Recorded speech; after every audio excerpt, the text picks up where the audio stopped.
Hi everybody and welcome to Family and Community Talks Facts. I'm Kate Rollicke with McCoy, and this month we are talking about summer meal programs. So I've got Sarah and Dina here from Wayne Township and IPS to talk a little bit more about the programs that they offer to the communities around Indianapolis.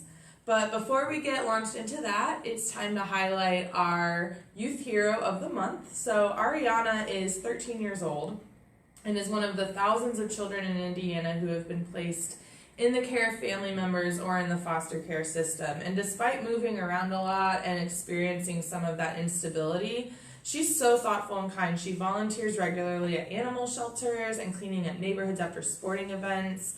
She's a good student and consistently makes the dean's list at her school, and she recently joined a sorority girls group. And Ariana really wants to become a family practice doctor. So that's just another great example of a young person in our community who may be experiencing some challenges and difficulties, but is still showing so much resilience. And there's so many programs out there also that are designed to help children in the foster care system achieve their dreams. So Ariana, we hope that you become that family practice doctor, and congratulations on being our youth hero for this month. So remember that to nominate someone to be a youth hero, it can be anyone under the age of 18. Visit McCoy's website and scroll down on the homepage, or follow us here on Facebook because we post about it frequently. We would just love to highlight young people in the community who are doing awesome things. So I think that if we ask most kids what their favorite part of the school day is, we'll get a smattering of recess, gym, and probably lunch, right? And school lunch programs have changed a lot in the past several decades, and even in the time since I've been out of grade school, and I won't tell anybody how long that's been. So Sarah and Dina, can you talk a little bit more about the nutrition programs at your school districts, and also the different ways that you help feed students during the day? Okay.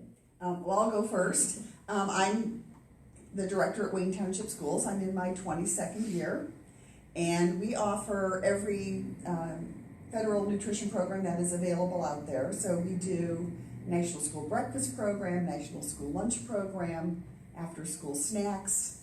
We provide at-risk supper programs at several buildings, and then we also do child and adult care feeding at our centralized preschool and child care.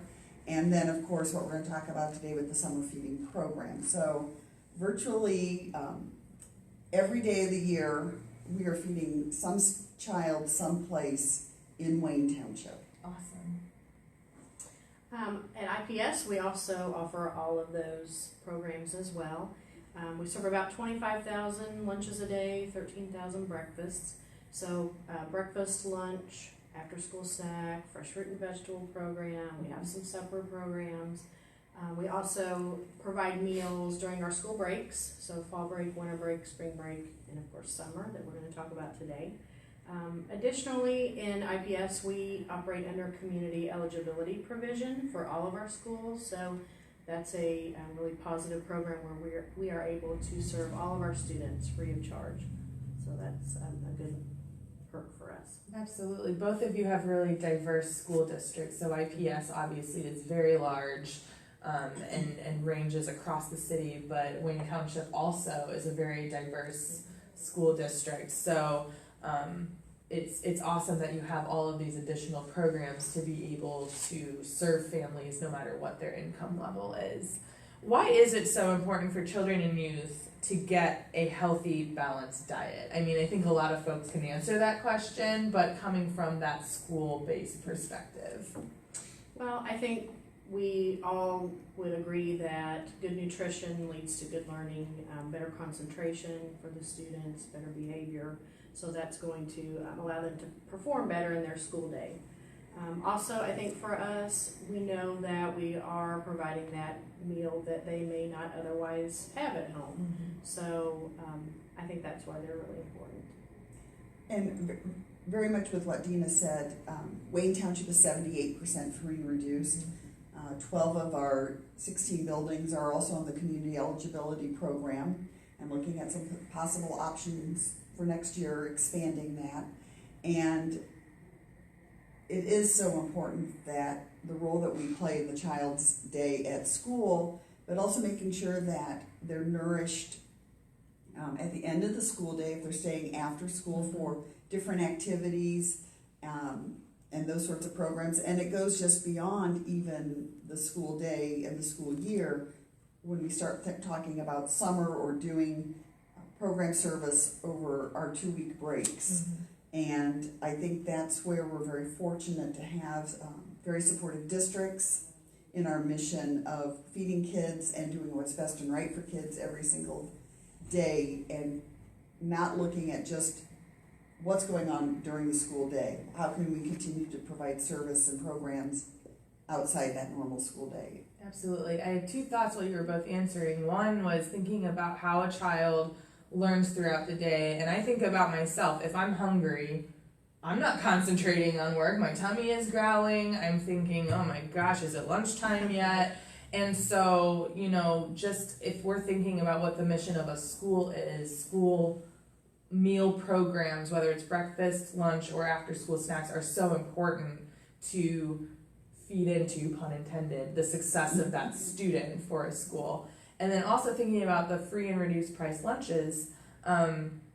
Oftentimes when I'm writing reports, you know, I can look up a poverty rate, but the definition of poverty is not an accurate definition, the poverty level and the way we define it in our country. And so oftentimes I look to that free and reduced price lunch percentage to help folks understand that even if a poverty rate is here, if the free and reduced price lunch is here, that's telling you more about a family's status than simply what their income measure is at. Absolutely. So for those of you who may just be joining us, we're talking with Sarah from Wayne Township and Dina from IPS about summer meal programs, and we just talked about why school lunch programs are so important. But we now know, and Sarah mentioned this, many children in Indianapolis depend on those school breakfast, lunches, and after-school snack programs to get adequate nutrition. Marion County has the highest food insecurity rate in Indiana at 18.3%. And summer meal programs help ensure that children can get the food they need while school is not in session, right, during the summer.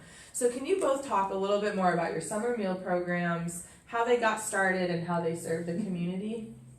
Sure. We started summer feeding, I think back, oh my gosh, it's been probably 20 years. And we started with just one school and gave it a whirl and, you know, gradually added on. And this year we'll have over 20 different locations. About 4 or 5 years ago, we took 2 school buses and converted those into mobile units that they can each go to about 3 or 4 sites in a day. So our program has just continued to grow and expand, and we really can't necessarily get to every place we'd like to get. And what's the shift for us has been away from school-based sites more to apartments and other and mobile home parks because of the inability of our children to get to the location. Right. Sorry. I agree with that statement. We also have a mobile unit, and we have future plans to expand and purchase more mobile units because we found the same thing. I mean, we are set up in a school and we have low participation. And once we take that bus out to the apartment complex, they all come running out, and so it's you know, a much better opportunity to serve more children. We actually, I think the summer program began in 1968, and IPS started it in 1969.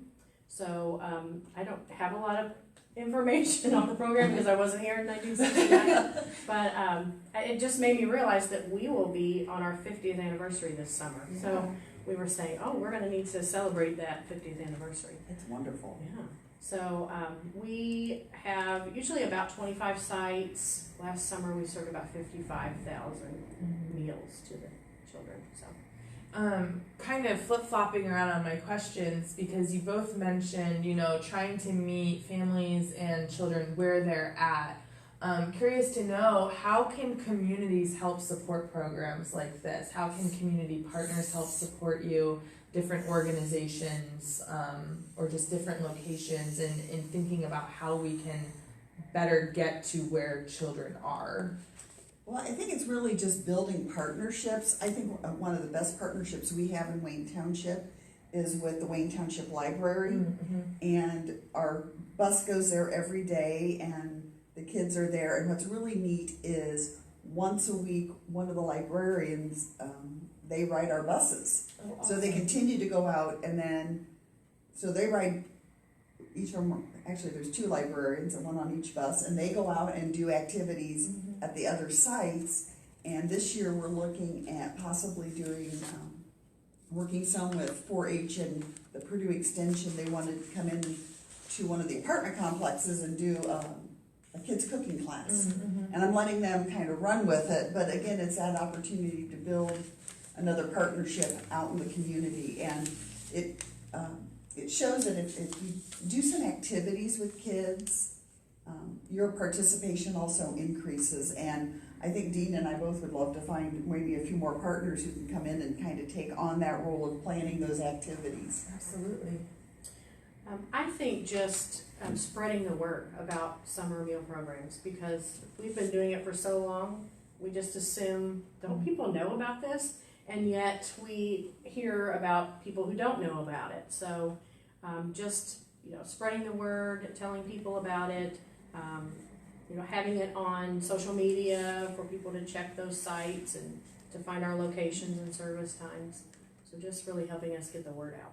What do families need to know about your summer meal programs?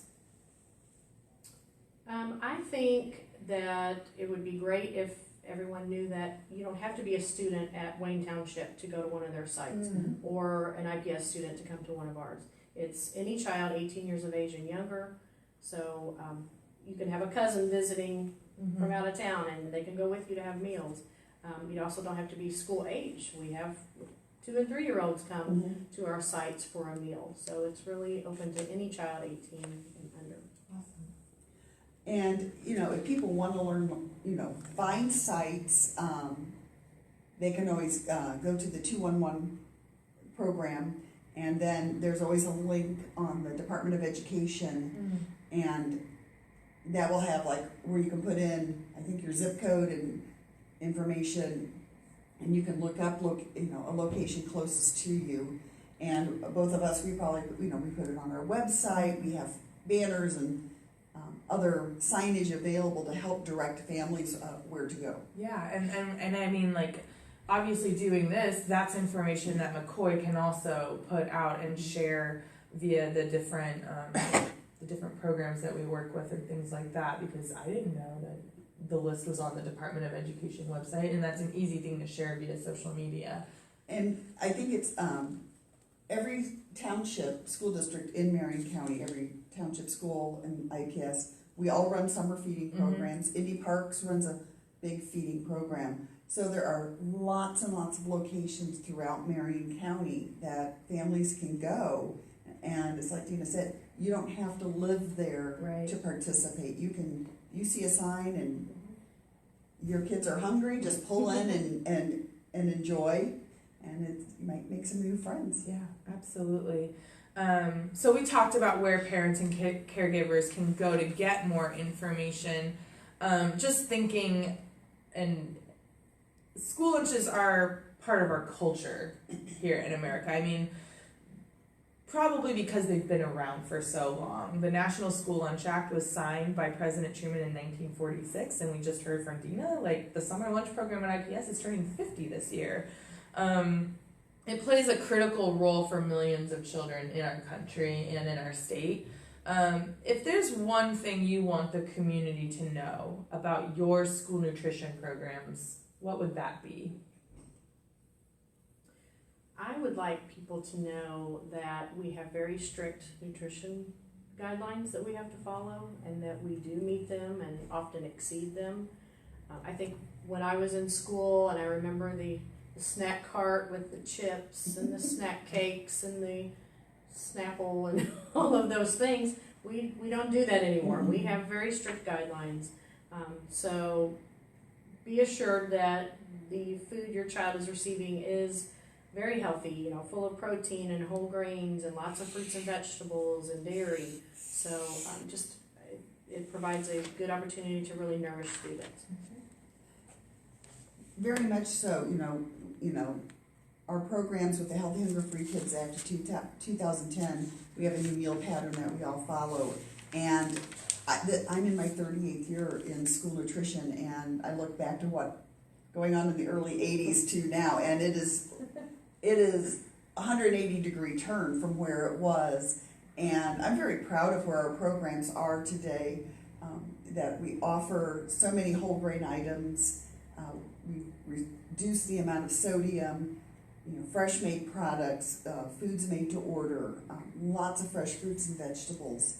And I just think it's great for kids, and when we're able to provide them those great meal items, it has to turn around and help them to be successful in the classroom. Mm-hmm. Absolutely.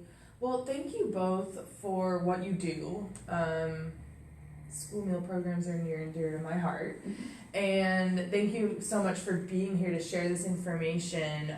Just a quick shout out, because Mother's Day is coming up. Sarah's my mom.